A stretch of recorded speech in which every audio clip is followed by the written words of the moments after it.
There's so many more of you now. Hi!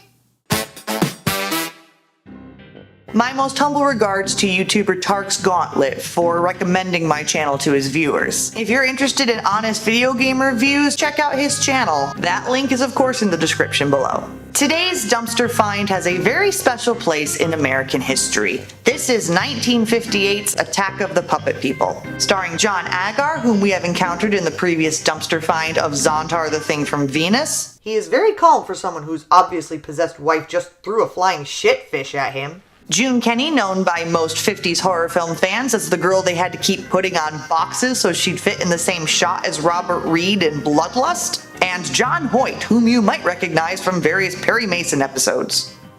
Attack of the Puppet People was written and directed by B.I.G. Gordon, a fairly prolific writer and director of similar films throughout the era, and affectionately known as Mr. B.I.G. or Mr. Big. Long before the notorious B.I.G., may they both rest in peace. Attack of the Puppet People, known in Britain as 6 Inches Tall, was released as quickly as possible to capitalize on the hype surrounding Universal's 1957 film The Incredible Shrinking Man. Perhaps now you're asking yourself, wait, are you telling us this is just a mockbuster from the 1950s of yet another over-sensationalized sci-fi horror film? Yeah, I guess I am. But wait! How is that significant to American history? I'm glad you asked, me pretending not to be me. This film is significant because it played a major part in bringing down a president. More on that later. In the meantime, check out this tagline. Doll dwarfs versus the crushing giant beasts. There's a lot to unpack there, so let's instead just check out the film. A brownie troupe visits Dolls Incorporated to tour the factory. Let's see, could seeing their beloved dolls headless and limbless on a conveyor potentially traumatize them? No. He'll be with you in a moment. I'm sure the girls would like to see the doll display while they're waiting. You mean the obviously only other thing in the room? I like the one over there. I like the one over there. I like the one over there. The one over there must really be something. Don't let Mr. Franz catch you. He's very particular about these dolls. Nobody's allowed to touch them. Next thing we know, Mr. Franz needs a new office girl. Apparently the old one touched one of those dolls or something. Sally Reynolds is here to apply for the job.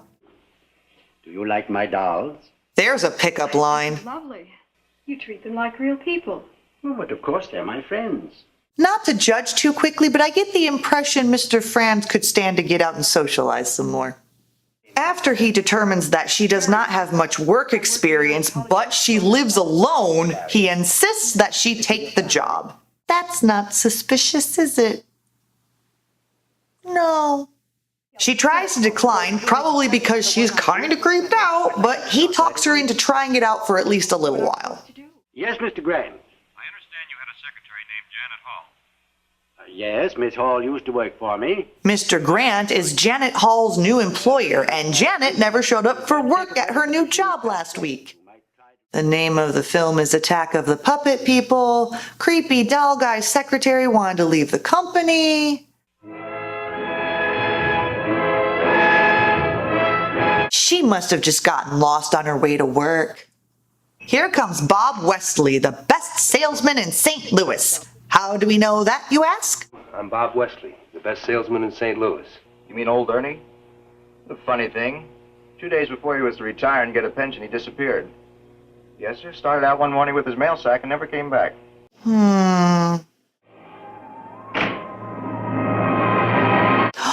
A clue! What do you like, my dear? Oh, this one here. The white organdy with the blue ribbons. Oh, it's a pity you can't model it for us. I have a feeling she'll be able to soon. Well, 2 gross of the strapless organdy and 2 of the negligee. Negligee? How about lingerie to go with it? Wait, what? Why do dolls have lingerie? Hang on.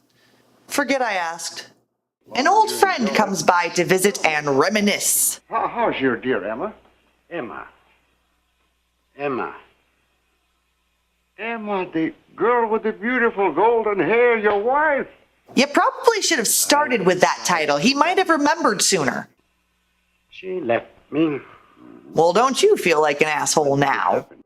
Oh, good, because dolls aren't creepy enough. Now we got marionettes to contend with, too. The old friend offers Franz a partnership in his, marionette doll performance tour, I guess, but Franz turns him down. I love my dolls, and I'm quite sure they'll never leave me. And you think a marionette will? This is what inspired the Puppet Master series, isn't it? Bob takes Sally out to a drive-in movie, and this is where he chooses to propose. Who said romance is dead? I'll say it. Romance is dead. Bob tells her that he will pick her up at 10 a.m. the next morning so they can fly to Vegas and get married. But Sally is nervous about leaving without telling Mr. Franz, so Bob offers to tell him for her. Yeah, this will be welcomed news to the man with obvious abandonment issues. The next morning, Mr. Franz calls Sally to ask why she hasn't come into work yet. Well, hasn't Mr. Wesley been to see you? Yes, he was here earlier, but he's left. Where did he go? Back to St. Louis, I believe. Clearly bummed about this new turn of events, Sally agrees to come into the office. Bob wouldn't treat me this way if he could help it. Something's happened to him. When did you make this, Mr. Franz? While Bob was here. It could be him, almost. Mm-hmm. When Mr. Franz leaves the office, Sally breaks into the special doll cabinet so she can give the Bob doll a piece of her mind. Instead, she goes and files a police report saying Mr. Franz did something to her fiancé. He made Bob into a doll. He made your fiancé into a doll. Yes, Mr. Franz gave him a total makeover. He's an absolute doll now. Obviously, the cop doesn't believe her. She points out that Janet Hall and Ernie the mailman are also missing. Now he believes her. I guess someone being able to name a couple of missing persons was evidence enough for inquiry back then. Young lady says you've been making people disappear mysteriously, turning them into dolls. To prove the Bob figure is just a doll, Mr. Franz sets it on fire. For someone so attached to his dolls, he was pretty quick to set it aflame. Sally tells Mr. Franz she is leaving, but he tells her he can't bear it. So he does something terrifying, and she wakes up to find he's made the phone really big. Or he made her really small. That would make more sense, sort of. You funny little people. I wonder why it is you always hate me so at first.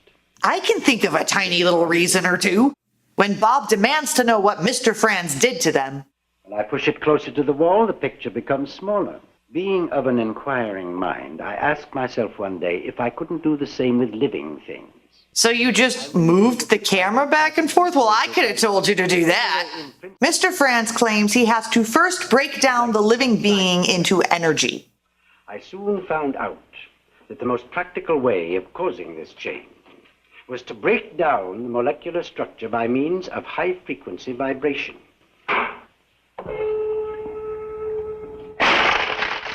I'm seriously questioning this science here. Now, watch this. No, not the kitty!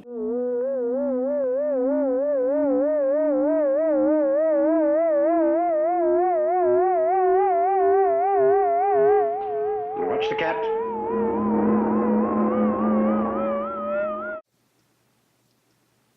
Just kidding.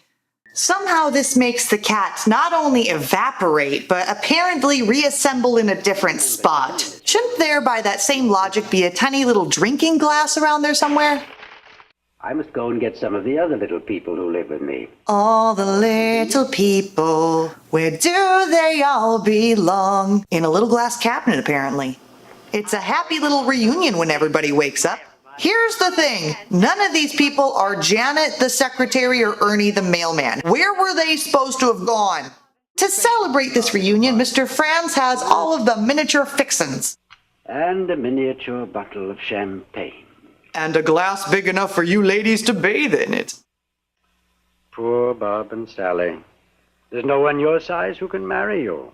Well, there's the sequel, Mr. Franz roaming the countryside, shrinking all the local ministers. The previously shrunken people seem pretty okay with their situation, while Sally is understandably freaking out. Dance, monkeys, dance!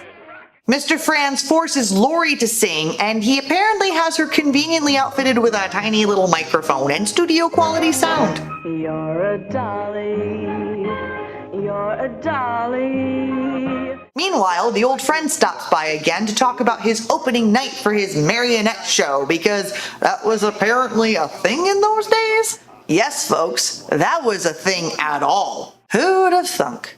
The, I guess, puppet people tried to call the police on the big phone, but apparently the music is too loud, or they are too small to make enough noise, or the cop is too stupid. Whatever the reason, it doesn't work. Franz keeps trying to find excuses to leave his friend and go back into the back room, but his friend won't let him. Bob theorizes that they could go through the shrinking machine backwards and get back to normal size, so they use the telephone as an escape rope, and the men try to use the machine, but Mr. Franz is coming, so they scurry back onto the table just in time. It probably would have taken less time to keep the machine going and unshrink the one guy quickly, but whatever. So another help wanted sign goes up for Dolls Incorporated, and now the cop from earlier is suspicious. He asks Mr. Franz what happened to Sally Reynolds, and why Bob Westley never showed up at his home in St. Louis. Mister, can you fix my dolly? Yes, back when children were sent out alone to the 5th floor of large buildings to fix their own damn dollies. Times were so much simpler then. She's a bad dolly. You know, you ought to spank her when she disobeys. I do, but it doesn't seem to do any good. This conversation suddenly got weird. But the cat came back the very next day. Shut up, Harry Miller. Sometime later, the old friend tells Mr. Franz that a policeman was asking about him. If I thought I were being watched, I would find life intolerable. As Franz is packing up the puppet people, he drops Sally on her can and she wakes up. It's much better that we all meet death together than for any one of us to be left alone. Oh yes, that successful business model from Jonestown. Mr. Franz proposes they all go to the theater to drop off his friend's marionette, and they have a final party at the theater before they all, die. The puppet people come up with the idea to write a note and send it sailing out the open window. Let's see now. I'll write, help, send police. Don't you want to write like an address or business name or at least a floor number? I guess it doesn't matter. This time I shan't put you to sleep.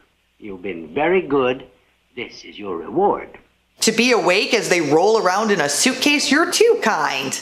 As if marionettes weren't creepy enough, imagine if the damn thing was bigger than you. Bob rages out and destroys the marionette. The stagehand comes back, Mr. Franz drinks more coffee, then realizes that the puppet people are gone. Not sure where they intend to go at that size, but I suppose it's either that or die, so never mind. This seems more like an escape of the puppet people rather than an attack of the puppet people. So Bob and Sally head out of the theater and towards Dolls Incorporated. The others scream for help from somewhere in the auditorium, but the stagehand thinks Mr. Franz is throwing his voice like a ventriloquist. A dog tries to attack Bob and Sally. Okay, so now it's attacking the puppet people. Or maybe the puppet people attack. Or screw it. They find a box going to Dolls Incorporated, and they rip a hole in it and climb inside. Now in the office, they sneak into the back just before Mr. Franz returns, as does the annoying little girl. Apparently, Mr. Franz told her about the little people and the shrinking machine, but I guess he figured she's a little girl, nobody's gonna believe her anyway. That gave enough time for Bob and Sally to unshrink themselves. Come on, Sally, we'll call the police. Don't leave me. Don't leave him! Keep an eye on him, you dingbats! As for the other shrunken people, well, it doesn't matter, apparently. The end. So why is this film in the dumpster? Well, I mean, although it's a respectable film in its own right in the genre, there's nothing really special about it. The tagline definitely makes it sound like there's more thrilling action than there actually is, as most taglines tend to do, especially taglines from films in this genre. Actually, this one does live up to the expectations more than other ones tend to do, so kudos for that. Otherwise, it just blends in easily with all the other films from that genre. So why is this film significant to American history?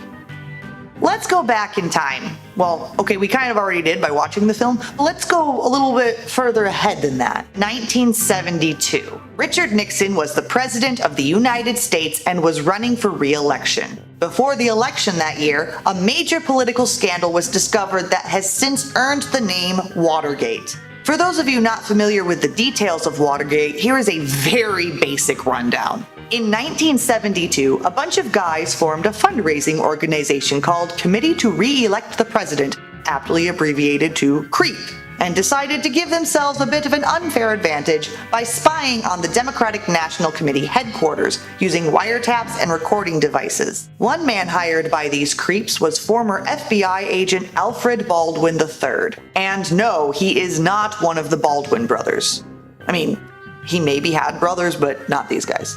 Shortly after midnight on June 17th, 5 creeps broke into the Watergate complex in Washington, D.C. to plant more wiretaps in the DNC office on the 6th floor. Baldwin was assigned to be the lookout for this operation. Meanwhile, a Watergate security guard noticed that a door lock had been taped so it wouldn't latch. He got suspicious and called the police. The police busted into the complex and caught the creeps red-handed in the DNC office. This arrest was the catalyst for the scandal and attempted cover-up that eventually led to Richard Nixon's disgraced resignation. How did the policeman get past lookout Alfred Baldwin unnoticed? He was distracted, watching Attack of the Puppet People. Maybe that's a long build-up to something you deem as insignificant, but I think it's a fun fact, so you should too. Maybe you should check out this film and see what made Alfred Baldwin so fascinated that night.